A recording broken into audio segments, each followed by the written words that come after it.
आज की वीडियो में आप देखेंगे कि इस तरीके का चौकोर पीस हम कलियों वाले कुर्ते में या तरीज़ों वाले कुर्ते में किस तरीके से आसानी के साथ इंस्टॉल करते हैं कि यहाँ से भी कोई खिंचाव नहीं है, ऊपर की तरफ से भी कोई खिंचाव नहीं है। और जब इसे अंदर की तरफ से मैं आपको पूरा स्टिच करके दिखाऊंगी तो आपको डिटेल्स समझ में आएंगी। बिस्मिल्लाहिर्रहमानिर्रहीम। अस्सलाम वालेकुम व्यूअर्स, मैं वेलकम करती हूँ आपका अपने यूट्यूब चैनल ड्रेसिंग मेनिया पर। अपनी एक वीडियो में मैंने आपको तरीज़ों वाली कुर्ती की कटिंग दिखाई थी। उसके बाद मैंने दूसरे वीडियो में आपको इसके नेक लाइन को बनाने का तरीका शेयर किया था। कुछ बहनों ने मुझसे ये भी पूछा था कि इसका बैक नेक लाइन आप कैसे बनाएंगी। तो बैक नेक लाइन सिंपल उरे पट्टी के साथ मैंने बनाया। पहले मैंने इसका शोल्डर, फ्रंट और बैक के सेंटर पैनल जो थे उसको स्टिच किया और उरे पट्टी जो 1.5 इंच 2 इंच गहराई का गला कटता है सिंपल वो कट करके इस पे उरे पट्टी लगा दिया। बुकरम वाला गला नहीं मैंने पलटा क्योंकि फ्रंट पर भी इसके उरे पट्टी थी। स्लीव के आगे मैंने पलटे के साथ ये लेस लगाई है। बेसिकली ये लेस मुझे कलियों में भी लगानी थी लेकिन ये कम पड़ गई है, तो वीडियो के आखिर में मैं आपको एस्टिमेट बता दूंगी कि कौन सी लेस कितनी लगी है। तो चले वीडियो को स्टार्ट कर देते हैं। यहाँ पे सबसे पहले कलियों का एक पेयर इस तरीके से लेना है कि जो पहले हिस्सा मैंने आपको दिखाया है वो सीधा था और जो दूसरा दिखाया है वो तिरछा है। जो सीधा हिस्सा है वो बाहर फिटिंग की तरफ आएगा और इसके यहाँ पे हम लोगों ने सबसे पहले ये देख लेना है कि इसकी हम लोगों ने फिटिंग कितनी करनी है और नीचे से चौक कितने खुले छोड़ने हैं। मेरी ये शर्ट तैयार होगी ऑलमोस्ट 35 इंचज़ लॉन्ग, तो इसमें मैं 10 इंच के चौक खुले छोड़ूंगी। ये मीडियम साइज़ मैंने कट करनी आपको बताई थी। सारी डिटेल्स मैंने आपको उस वीडियो में बताई हुई हैं जो आप लोगों ने कटिंग की देखी है। तो चले अब ये जो एक तिकोना सा पीस हो जाएगा, बेसिकली ये स्क्वायर पीस था 4.5 बाय 4.5 इंच यानी 4.5 बाय 4.5 इंचज़। इसको हम लोगों ने पहले ट्रायंगल के तौर पर फोल्ड करके क्रीज बिठा लेनी है और इस क्रीज के ऊपर हम लोग को चौक का निशान भी लगा लेना है। वो क्यों भला, थोड़ा सा आगे चल के आपको अंदाज़ा हो जाएगा। अब ये तिकोना पीस हम लोगों को इस तरीके से अटैच करना है कि 2 कलियों में ये सैंडविच हो जाएगा। इस तरीके से आना चाहिए। लेकिन सवाल ये पैदा होता है कि इसका ये जो नीचे वाला हिस्सा होता है उसको या तिकोन एक चौकोर से पीस को हम कैसे तिकोन में शिफ्ट करेंगे, तो सारी डिटेल्स मैं आपसे शेयर करती हूँ। इस पट्टी ने इस तरीके से इसके ऊपर रखना है हम लोगों को। इस तरीके से एक पट्टी इसमें से हम यानी जो हमारे पास पैनल है उसको हम सेपरेट कर लेते हैं। ये वाला जो सीधा हिस्सा है, नीचे वाला पैनल मैंने साइड पे कर दिया। जो ऊपर वाला पैनल है उसके सीधी साइड से इस तरीके से मुझे यहाँ पे चौकोर पीस रखना है कि ऊपर वाला हिस्सा बराबर आएगा और साइड वाला हिस्सा भी बराबर आएगा। लेकिन जो सिलाई का हमारा मार्जिन है वो सिलाई करते हुए हमने ये जो तिरछा निशान लगाया है वो सिलाई का मार्जिन, फ़र्ज़ करें आपने 1/2 इंच की सिलाई लगाई है तो यहाँ 1/2 इंच ऊपर ही तिरछान पे आके रोक लेना, पूरा नीचे जाके हमें सिलाई नहीं करना। इस पूरी शर्ट के अंदर एक यही वाहिद चीज़ है जो अगर नफासत के साथ सिल जाएगी तो आपकी कलियों वाला कुर्ता, जिसे हम तरीज़ों वाला कुर्ता कहते हैं, परफेक्टली बन जाएगा। तो यहाँ पे मैंने आपको दिखा दिया कि कहाँ से मैंने इसे शुरू किया, वहाँ पे भी पक्का किया और जहाँ मैंने इसे वाइंड अप किया ये 1/2 इंच का गैप जो हम लोग ऊपर से सिलाई करते हुए आ रहे हैं वो इस तिकोने तक लाकर जो इसके रास्ते में आएगा इसको छोड़ देना है। तो अब देखिए कि ये पैनल एक तरफ तो स्टिच हो गया है इस तरीके से। अब इस पैनल का मार्जिन हम लोग करेंगे, ये जो अब सिलाई का मार्जिन है पैनल की तरफ करेंगे और ये ट्रायंगल को दोबारा से इस तरह फोल्ड कर देंगे। अब आपको अंदाज़ा हो गया कि हम लोगों ने एक हिस्सा तो आसानी से स्टिच कर दिया है। अब इसका ये वाला हिस्सा हमने इस कलियों के पेयर का दूसरे हिस्से से सीधी साइड से, याद रखना है साइड की फिटिंग में हमारे पास सीधा हिस्सा आएगा, जो तिरछान हमने कट की है वो सेंटर पैनल से अटैच होगी। तो अब ये देखिए इसे किस तरीके से अटैच करेंगे। जब हमने इससे इस तरीके से बैलेंस करना है तो जो कपड़ा मैं रास्ते से हटाती जा रही हूँ वो देखिएगा, जो कपड़ा जहाँ तक सीती हुई लेके जा रही हूँ वो देखिएगा।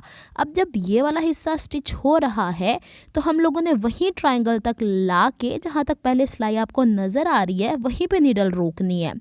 दोनों चीज़ों में, दोनों पैनल्स के बीच में जब हमने ये चौकोर पीस को अटैच किया है तो चौकोर पीस ऊपर रखा है, ये ध्यान में रखिएगा। कलियों को ऊपर रख कर स्टिच मत कीजिएगा, इसमें से गलती की गुंजाइश हो जाती है। तो चलें दोबारा से स्टिच करते हैं, जहाँ से स्टार्ट किया वहाँ पे पक्का किया। अब यहाँ पे जो हमने ऑलरेडी पहले पैनल स्टिच कर दिया था ना, ये वाला, इसको सेपरेट कर दें, बिल्कुल निकाल दें बाहर और तिकोने वाले पीस को इस तरह स्ट्रेट लेके जाएं। ये तिकोना मैं चौकोर पीस को बोल रही हूँ बार बार, यहाँ तक लाकर हम लोगों ने पक्का कर देना। 2 सिलाइयाँ हो गई, यानी एक चौकोर पीस ने एक कली के एक वाले हिस्से को जोड़ा और दूसरी कली को हमने इसके दूसरे हिस्से से जोड़ डाला है। यहाँ तक तो हो गई है क्लियर। मैं आपको ज़रा इसे ओपन करके भी दिखाती हूँ कि फ़िलहाल इसकी सिचुएशन कैसी है। अगर आपको ये हिस्सा यहाँ पे समझ आ गया तो सेम ये हिस्सा ऊपर बाजू से अटैच करना भी आसान हो जाएगा। ये देख लें, इसमें कोई चुन्नट नहीं पड़ी है। अब हमने क्या करना है कि हम लोगों ने अब कलियों को साइड से फिटिंग भी कर डालनी। तभी मैंने आपसे शुरू में कहा था कि यहाँ पर निशान लगा लें कि आप लोगों ने कितनी हाइट तक चौक खुले छोड़ने। अच्छा, कलियों वाले कुर्ती की ना चौक छोटे ही होते हैं, ये ध्यान में रखिएगा। अब हमने इसका ये तिकोना पीस या चौकोर पीस, इसका तिकोना सा हिस्सा ऊपर उठा दिया। ये जो अब सिलाई दोनों तरफ से सीते हुए आए थे, ये इक्वल मार्जिन हो जाना चाहिए। यहाँ से हम दोनों पैनल्स फ्रंट और बैक के पक्का करके निडल यहाँ से 1-2 दफ़ा जो टांके उठाते हैं ना, वो हाथ से चरखी चला के आगे पीछे कर लिया करें इसको हम।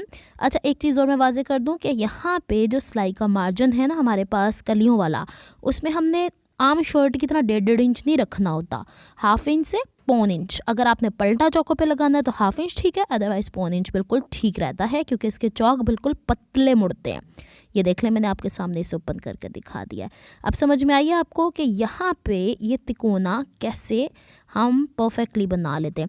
ओवरलॉक का तरीका मैंने व्लॉग के चैनल पे शेयर किया हुआ है, प्लीज़ आप इसे वहाँ पे देख लीजिएगा। वीडियोस काफ़ी लंबी हो जाती हैं, लीलन है ना, इस वजह से ओवरलॉक के बगैर ये नहीं चल सकता। अब सिलाई के मार्जिन को देख लीजिएगा कि हम लोग कलियों की तरफ कर रहे हैं, इस तरफ से कली की तरफ और इस चौकोर पीस से दूसरी तरफ कली की तरफ, और जो हमारे पास साइड की फिटिंग आएगी ना चौकों के पास से, उसको मैं दाएं बाएं शिफ्ट कर दूंगी। क्यों भला? क्योंकि मुझे नीचे इसको वैसे भी फोल्ड ही करना है, और दूसरी चीज़ अगर आपको पलटा लगाना है तो पलटा लगाने में आसानी हो जाएगी। उम्मीद है यहाँ तक तो आपको हर चीज़ वाज़े हो गई है। अब इसको हम यूँ फोल्ड करते हैं और फोल्ड करने के बाद तैयारी करते हैं कि हमने इसे स्लीव से किस तरीके से अटैच करना है। अच्छा, स्लीव के ऊपर जो मैंने लेस लगाई है उसकी शॉर्ट वीडियो मैंने आपसे ऑलरेडी शेयर कर दिया है, क्योंकि पलटा लगाने का तरीका और पलटे के अंदर लेसेस गुम तरीके से लगाने का तरीका मैं बारहा शेयर कर चुकी हूँ। वो बहनें जो पहली दफ़ा मेरी वीडियो देखती हैं, मेरे चैनल पर बहुत सारी वीडियोस मौजूद हैं आप लोग, और मैंने उसकी प्लेलिस्ट भी बनाई हुई है, आप इसे वहाँ से चेक कर लिया कीजिए। और अगर आपका नहीं दिल मानता पलटा लगाने को, आप सिंपल फोल्डिंग कर लें, जिस तरीके से मैं लास्ट में चौक दामन को करूँगी। अच्छा जी, अब बात आती है कि हमने इसके स्लीव के नीचे वाले हिस्से से कैसे इसको अटैच करना है। तो यहाँ देखिएगा, इसको यूँ मैंने उल्टाया, इतना सा हिस्सा, और यहाँ से वही तिकोनी जो हम लोगों ने फोल्डिंग क्रीज लाइन बिठाई हुई है उसको बैलेंस लेके चलना है। अब देखिए, स्लीव की जो फिटिंग सेंटर पैनल से आएगी, और जो यहाँ पे हम लोग तरीज़ को, अब इसको तरीज़ बोलेंगे, स्लीव के साथ अटैच कर रहे हैं, वो 2 हिस्से बराबर आ जाने चाहिए। यहाँ पर भी हम लोगों ने जो चौकोर पीस है ना उसको ऊपर रखना है, स्लीव के ऊपर रख के सिलाई मत लगाएगा। ऊपर रखने से मुराद ये है कि वो वाला हिस्सा ऊपर रखेंगे, आपको गाइडलाइन ईजिली मिल जाएगी, नहीं तो फिर सिलाइयाँ बार बार उधेड़ना पड़ती हैं। अब इसकी भी सिलाई हम लोगों ने उस कोने पे 1/2 इंच, वो ऑटोमेटिकली आ जाएगी। बस आप देख लें, कुछ चीज़ें अगर मैं वाज़े नहीं कर पाई हूँ तो आप लोगों को देख के समझ में आ गई होगी। इस वीडियो को मैंने बिल्कुल सिंपल रखा हुआ है ताकि आपको समझने में आसानी हो। देखिए, 1/2 इंच का गैप मौजूद है। अब स्लीव का ये दूसरा हिस्सा जो कि हमारी इस वाले हिस्से से जुड़ेगा, इसको तिरछा करके लेके जाएंगे, यहाँ से करेंगे बैलेंस, और फिर दोबारा से हम लोगों ने यहाँ पे इस जगह से अब स्लीव, ये देख लें, स्लीव का ये वाला हिस्सा जो समझे जिस तरीके से हमने कलियों को अटैच किया था, जो ऑलरेडी सिल चुका है, उसे रास्ते से हटा देना है, और यहाँ से सिलाई लगाते हुए हम लोगों ने दूसरी तरफ ले जाना है। बस थोड़ा सा एडजस्टमेंट्स होती हैं, वो हम लोग अगर कर लेंगे, नीडल प्रॉपरली हम लोग हाथ की मदद से इंसर्ट कर लेंगे, तो हमारा ये वाला हिस्सा आराम से बन जाएगा। इस तरीके से आप छोटे बच्चों के भी कलियों वाले कपड़े बना सकते हैं, तरीज़ वाले, लड़कों के भी ऐसे ही बना करते हैं, लेकिन उनकी पट्टी का डिफरेंस होता है। अच्छा जी, चलें, यहाँ तक सिलाई कंप्लीट हो गई है। अब बारी आती है स्लीव्स की फिटिंग के लिए। ये देखें, ये बिल्कुल चौकोर वाला पीस इसके अंदर इंसर्ट हो गया हुआ है। तो अब हम क्या करेंगे, चौकोर पीस का ये जो छोटा सा ट्रायंगल सा बन जाता था, इसको रास्ते से हटा देंगे ऐसे, और फिर हम लोग देखेंगे कि स्लीव की लेंथ यहाँ तक बिल्कुल बराबर है। मैं स्लीव्स आगे से बहुत खुली रख रही हूँ, आप चाहें तो इसको फिटिंग भी कर सकते हैं, ये आपकी चॉइस है। और वैसे ही हम स्लीव के दोनों पीसेस को एक दूसरे के ऊपर रख कर और आराम से सिलाई लगा देंगे। ये आपकी चॉइस है कि आपने सिलाई का मार्जिन अंदर की तरफ कितना रखा हुआ है। उम्मीद है मैं आपको ये समझाने में कामयाब हो गई कि हम लोगों ने ये चौकोर पीस को नफासत के साथ कैसे इंसर्ट करना है। इसको भी ओवरलॉक करने का तरीका मैंने आप लोगों को अपने व्लॉग पे दिखा दिया हुआ है, क्योंकि वहाँ पे कुछ वीडियोस में थोड़ी सी इस तरह की शेयर करती हूँ। कलियों को सेंटर पीस से अटैच करने से पहले इसके चौकों को यहाँ से फोल्ड करूँगी, और ये फ़ोल्ड करना इसलिए ज़रूरी है कि मैं आपको बता दूं कि अगर आपका दिल चाहता है आप इस पे पलटा लगा लीजिए, लेकिन मैं ये चाहती हूँ कि हम लोगों ने इस पे इतना लेसिस का काम किया हुआ है, ज़रूरी नहीं कि हर चीज़ के ऊपर हम पलटे लगाएं। इसको बिल्कुल बारीक सा हम लोगों ने, जैसे मर्दाना कुर्तों का दामन नहीं होता, वैसे हमने इसे थोड़ा सा मोड़ लेना है।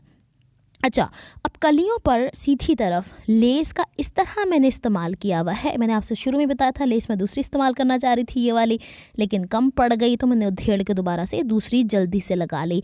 तो लेस का सीधा हिस्सा ऊपर है। अब जो ये सिलाई का मार्जिन था ना सारा, जो आर्म से स्टिच करते हुए इस चौकोर पीस का है, वो आर्म्स की तरफ जाएगा, नीचे मत लाइएगा। ये इसलिए मैं बता रही हूँ कि लेस लगाते हुए ये ध्यान रखना है।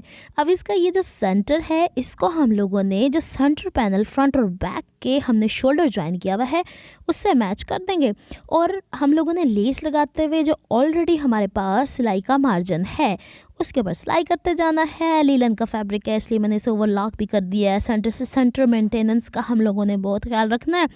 यहाँ पे मैं अब आपको दिखा रही हूँ कि हम लोगों ने चौक जो फोल्ड किए हैं बड़े बारीक से, है तो सिंपल, बस एक ही सिलाई से करना है, इसके ऊपर डबल सिलाई नहीं चलनी है। और यहाँ पे मैं क्या किया करती हूँ, टू एंड फ्रो 2 दफ़ा इस वाले पोर्शन को कर लेती हूँ, ताकि यहाँ से अमूमन छोटे चौकों वाली कमीज़ें फट जाया करती हैं, तो मैं उसको वहाँ पे बैलेंस करती हूँ। नहीं तो आप कपड़ा भी अंदर लगा सकते थे, यह आपकी चॉइस होती है। अब चलें जी, ये हो गया हमारे पास। इसके बाद मैं शोल्डर से सेंटर पीस जो बाजू का है उससे मैच करूँगी, और जैसा कि मैंने आपको बताया था कि सिलाई का मार्जिन हमारे पास पहले से मौजूद है, सिलाई करने के बाद इसे मैं ओवरलॉक कर दूँगी। दोनों पीसेस को ऐसे जोड़ना है फ्रंट एंड बैक, क्योंकि देखें बाजू की तो कोई ऐसी स्पेसिफिक कटिंग है ही नहीं ना, बस जो दाएं की तरफ आएगा बाजू दाएं तरफ, जो बाएं आएगा बाएं, बस ये सिलाई के मार्जिन का ध्यान रखना है, ये ऊपर नीचे नहीं खिसकना चाहिए। और जो हमारा था शोल्डर की सिलाई का मार्जिन, वो हमारा बैक की तरफ जाना चाहिए। अब इसको हमने आयरन कैसे किया, मेरे पास ये वाला है ना बोर्ड, इसके ऊपर मैंने रखा, और जो कलियों के ऊपर लेस लगाने का यही वजह थी कि ये कलियों की जो पोजीशन है वो बाहर की तरफ आए, यानी इस लेस की पोजीशन बाहर की तरफ निकल कर आए, अंदर की तरफ ना जाए। तो ये हो गया है। अब हमने क्या करना है, इसकी बढ़ी हुई कलियों को सेंटर से फोल्ड करने के बाद थोड़ा सा कट करना। आपको चौड़ाई थोड़ी बड़ी लग रही है, लेकिन ये बड़ी नहीं है, सेंटर से कपड़ा मुड़ा हुआ है। अभी मैं आपको खोल के चेक करा देती हूँ। अब इसका दामन सिंपल हम फोल्ड करेंगे, मैं कोई पलटा नहीं लगा रही, कोई लेस नहीं लगा रही, क्योंकि इसकी शलवार भी सेम लीलन ही की है, तो वो एक कैजुअल सा ड्रेस बनाना है, मुझे थोड़ा सा इसको फॉर्मल नहीं करना है। तो अब क्या करूँगी, इसको बस एक दफ़ा लेकिन दामन थोड़ा चौड़ा मुड़ता है, ये चीज़ का ध्यान रखना है, इतना चौड़ा तो होना ही चाहिए। अब मैं इसे कंप्लीट करके आपको दिखा देती हूँ। यह है कंप्लीट लुक इस शर्ट की। अगर आपको मेरी एफर्ट्स पसंद आती हैं तो please like my videos, subscribe to my channel, hit on the notification bell for more updates. मैंने तरीज़ों वाला कुर्ता कंप्लीट कर दिया है। जब इसकी शलवार की कंप्लीट स्टिचिंग हो जाएगी तो मैं आपको इसको दिखा दूंगी कि इसकी वेयर करने के बाद इसकी कैसी लुक आती है। बैक से भी मैं दिखा देती हूँ, क्योंकि हम लोगों ने लेस बैक की तरफ भी लगाई है। मिलती हूँ मैं आपसे नेक्स्ट वीडियो में। अपना बहुत सारा ख्याल रखिएगा, मुझे दुआ में याद रखिएगा, और बताइएगा ज़रूर कि ये शर्ट कैसी लगी और आप लोगों ने इसको ट्राई किया या नहीं। नेक्स्ट वीडियो तक के लिए अल्लाह हाफिज़।